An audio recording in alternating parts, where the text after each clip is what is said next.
Kuda began a wave that made banking free. Affinity, on the other hand, just declared their creative software free. Different industries, same strategies. Welcome to the era of the brand of the freeze. Free has been one of the oldest strategies to get people to even care in the first place.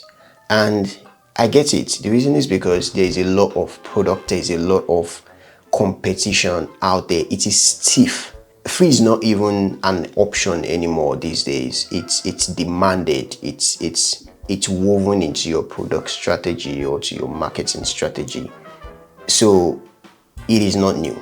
Now, what is new is that businesses are telling us, they are declaring their whole business operation, their whole outreach. They are packaging it, bundling it up, and giving us entirely for free. Is there something to this brand of the freeze? Today I'm going to be looking at Kuda and Affinity. I remember back in 2019, 2020 when I first heard of Kuda, and when they came into the scene, they were part of the first movers who came into the space and gave us something interesting, something that we've all clamored for with the old system at the time, with traditional banks always deducting something here and there, always cutting our money for things that does not even exist in the first place. They came with something really revolutionary and they drove the market insane. Bank of the free, I think that was their message, that was their tagline then. It makes sense, it was nice, it was noble. They rode with it for a long time before, obviously, competitions came in. But beyond just declaring themselves bank of the free, it opens the consumer's eye to the fact that banking can actually be free. There are other models, even sustainable models, that can make a banking institution profitable. And we have seen it over the years with competitions like OPay, PamPay, and everybody just offering free. We've seen how these companies can be profitable, especially if they are able to nail their operations and if they are able to nail their strategy. Since then, it has been a parade of brands coming on and telling us, oh, we offer free this, we offer free that, free this, free that. We have heard a lot of these free things here and there, even in the fintech, even in the banking space, where we are getting this for free and that for free, that the consumers have now been deaf to this kind of messages. It doesn't move people anymore as much as it used to back then. And the reason is simple. We have now been enlightened. The market is now open. It is now fair. And there are many players in that space. But again, like I said, respect to Kuda for ushering us into this new wave of free. Affinity, on the other hand, is a creative software company that just got acquired by Canva in recent times. I think that will be about a year ago or so. And recently, they also came up to say that we are going to be floating the Affinity brand for free. According to reports, when Affinity floated their software as free, they got about 1 million people to subscribe and download the product. I mean, it was expected. Adobe has the industry on chokehold, and it was so crazy. And in this moment, it felt like the industry needed a surge. It needed a boost. It needed like something to just come and disrupt it. So it needed some disruption, and Affinity gave us that and the results. But here is the thing. We are in a phase, or let me say an era, where more companies may be incentivized to go in the line of free. Of course, there's always going to be a catch. There's going to be a catch in the back end or something like that. But with AI coming into the foray, with generative and whatever intelligence coming into play here, we are actually going to, a lot of things, a lot of tools are going to be rendered useless.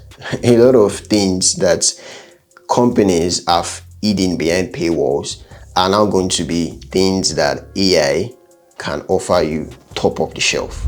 But how long can the free tag how long can it be potent for?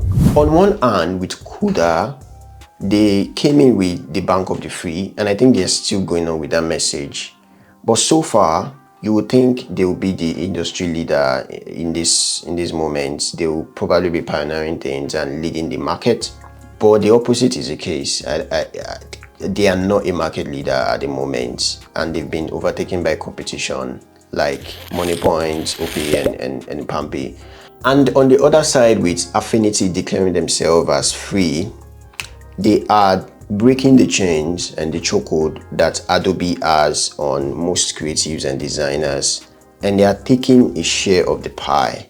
But I predict that in the future, what is going to keep people on Affinity is if they can give people some sort of Adobe level proficiency and technicality in their softwares.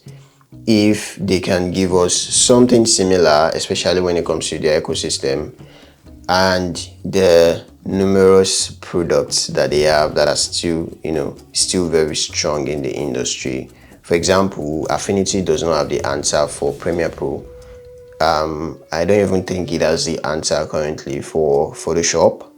I think what they have successfully done so far is making people realize that creativity doesn't have to be hidden behind paywalls.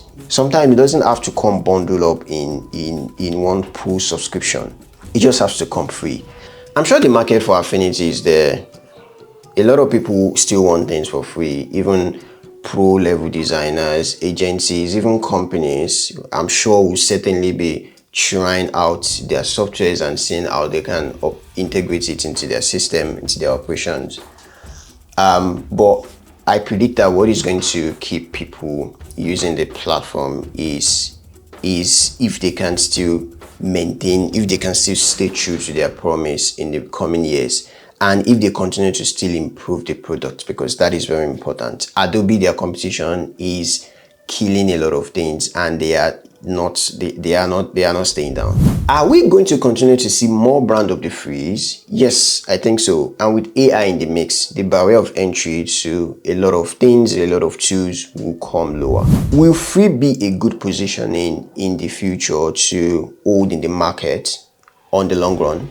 I don't think so. I think on the long run, people are going to want things. They are going to aspire to associate with things that are more contextual, something that hold real importance and real value. Free is a barrier of entry, and I don't think it holds real value in the long term. What are you offering me apart from you telling me that I can come in for free? I think that's going to be the most important question in the hearts and minds of consumers at the end of the day. But yeah, it is going to be interesting to see more brands going totally free in the future. Don't forget to tap that like button and also subscribe so that you can keep seeing videos like this from me. I'll see you in the next one.